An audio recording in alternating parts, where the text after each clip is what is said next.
How are you? Hope all of you are fine.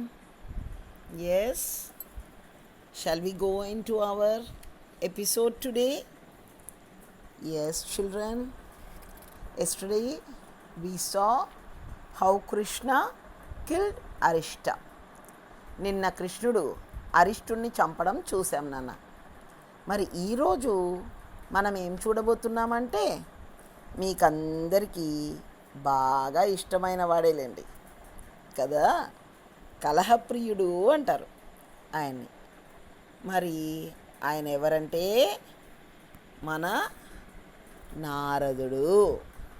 ఎవరినన్నా? నారదుడు. So నారదుడు ఏం చేస్తున్నాడు? నారదుడిని అందరు ఏమంటారంటే కలహప్రియుడు. కానీ నిజానికి నారదుని కలహాలన్నీ లోక కళ్యాణం కొరకే. So Narada is called as, yes, he goes on saying things from here to there, from there to here. So, like small children always keep telling, no? Yes, like that. He used to play all this politics. But whatever he does was finally for the good of the entire world. So, Narada Maharishi is a devotee who always goes around all the three worlds collecting news of what is happening, where it is happening, to whom it is happening. Loka Sanchari. నారదుని అందరూ లోక సంచారి అంటారు. Narada is called Loka Sanchari. So children, Devarishi Narada, he goes around all the three lokas and he comes to Kamsa.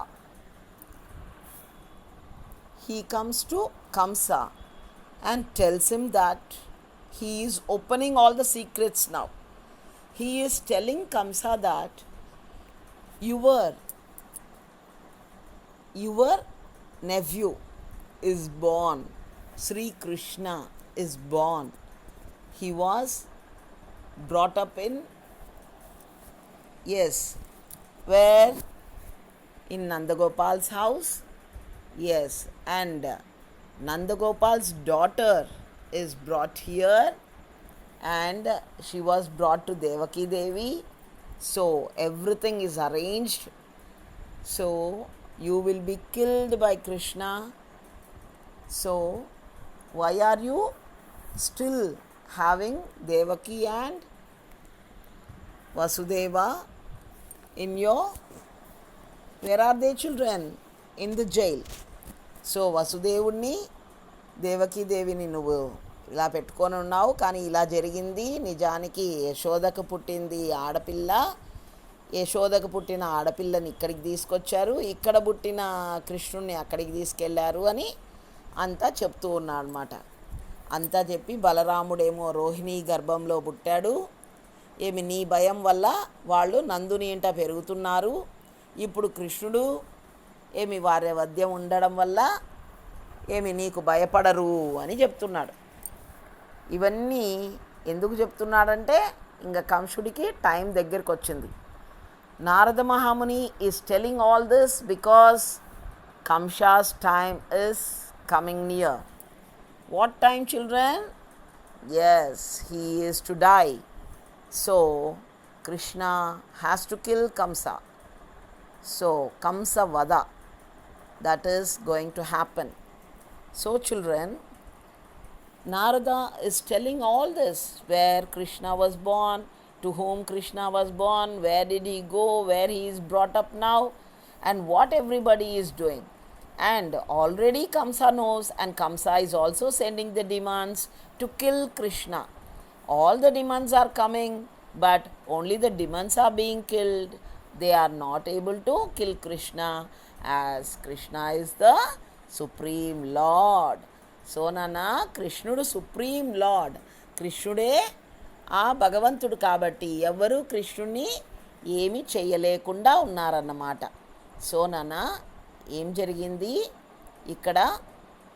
కంసుడు అన్నీ విన్నాడు. విని తన మిత్రుడైనటువంటి ఏమి యాదవుల్లోనే తనకు ఒక మిత్రుడున్నాడు. యాదవుల్లో అతనికి మంచి అభిప్రాయం ఉంది అతనంటే. అతని పేరు అక్రూరుడు అనమాట. అక్రూరుణ్ణి పిలిచి చెప్పాడు, అతను స్నేహితుడు అనమాట. మిత్రమా, నువ్వు చాలా మంచివాడివి, నువ్వు వెళ్తే అందరు నీ మాట వింటారు. ఎలాగైనా సరే ఆ గొల్లపల్లెలో ఉన్నటువంటి ఆ రామకృష్ణుల్ని ఇక్కడికి పిలుచుకురా. వాళ్ళు చాలా బలవంతులంట. నా కోసం భయపడి ఆ నారాయణుడే కృష్ణుడిగా పుట్టాడంట. ఇవన్నీ నాకు నారద మహర్షి చెప్పాడు. నువ్వు వెళ్ళి వాళ్ళిద్దరినీ ఇక్కడికి తీసుకురా అని చెప్పాడు. ఎవరితో? అక్రూరునితో. ఎక్కడికి వెళ్ళాలి? గొల్లపల్లెకి వెళ్ళాలి.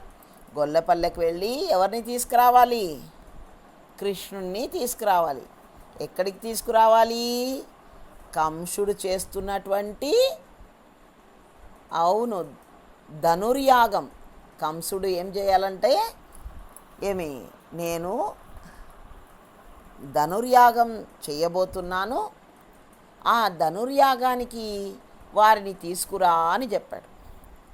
వారిని తుదమి ముట్టిస్తాను నేను. నా దగ్గర కోపిస్తే కొండలనైనా పిండిగా చేయగలిగిన మదగజం ఉంది. ఆ మదగజం పేరు కువలయ. సో ఆ కువలయ ఏం చేస్తుంది? వాళ్ళని పిండి చేసేస్తుంది. అలా కాకపోతే వారిని ముష్టి యుద్ధంలో కూడా ఓడిస్తారు. నా దగ్గర మంచి మల్లులు ఉన్నారు, వాళ్ళు ముష్టి యుద్ధంలో వాళ్ళని ఓడిస్తారు. వాళ్ళు ఉన్నారు. ఏం పేరంట? ముష్టి యుద్ధం అంటే మల్లు యుద్ధం అన్నమాట, wrestling. So Narada has told everything to Kamsa, and now Kamsa is asking Akrura, one of the Yadavas. He was a elderly person in the Yadavas and respected by all. So Akrura was sent by Kamsa to Gokulam to bring back Krishna and Balarama.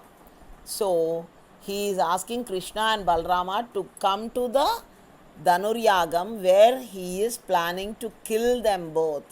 So he asked Akrura to go and call them, invite them. So if they come, he is saying that he has a very furious elephant which is called Kuvalaya.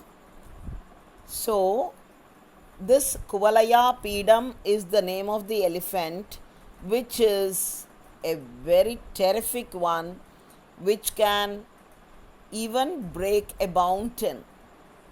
So when it is angry, it can even break a mountain, it seems. So that type of elephant I have, it will kill them both, or else I have, yes, Chanura Mushtikulu. Okay, so ఇతని దగ్గర ఇద్దరు వీళ్ళు కూడా ఉన్నారు. వాళ్ళు అంతమొందిస్తారు వాళ్ళని. So there are wrestlers who can even kill them both.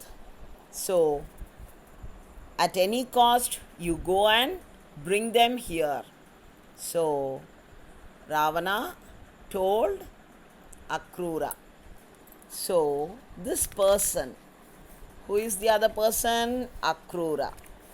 Akrura went saying that, okay, my dear king, I will go and tell them that you are inviting them. On your behalf, I will invite them both and bring them here.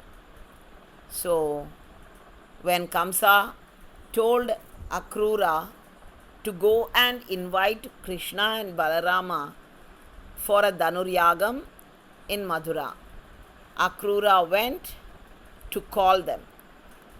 So పిల్లలు, అక్రూరుణ్ణి పంపాలని నిర్ణయించుకున్నాడు కంసుడు. So రాజా, మీరు వెళ్ళమంటే నేను కాదంటానా? నేను వెళ్తాను. తమకు ఏమి జరగబోతుందో మనకేమీ తెలియదు. మనకు తోచినట్ల మనం ప్రవర్తిస్తాం. దైవగతిని ఎవరు తప్పించలేరు. నువ్వు చెప్పినట్లే నేను బృందావనానికి వెళ్ళి రామకృష్ణులని తీసుకువస్తాను అని చెప్పి అక్రూరుడు బృందావనానికి వెళ్ళాడు. So Akrura went to Brindavanam to bring Krishna and Balarama to Mathura. So I end this episode with this, children. So ఇంతటితో ఈ ఎపిసోడ్ పూర్తి చేస్తాను నాన్న. రేపు మరో ఎపిసోడ్. సో రేపటికి మనము కంసుడిని కృష్ణుడు ఎలా వధించాడో అవన్నీ చూద్దాం. ఏమేం జరిగింది, ఎవరు అక్రూరుడు ఎక్కడికి వెళ్ళాడు? బృందావనానికి వెళ్ళాడు కదా, మరి ఆయన రాయబారిగా వెళ్ళాడు. అదంతా రేపు చూద్దాం. Okay, bye children, good night.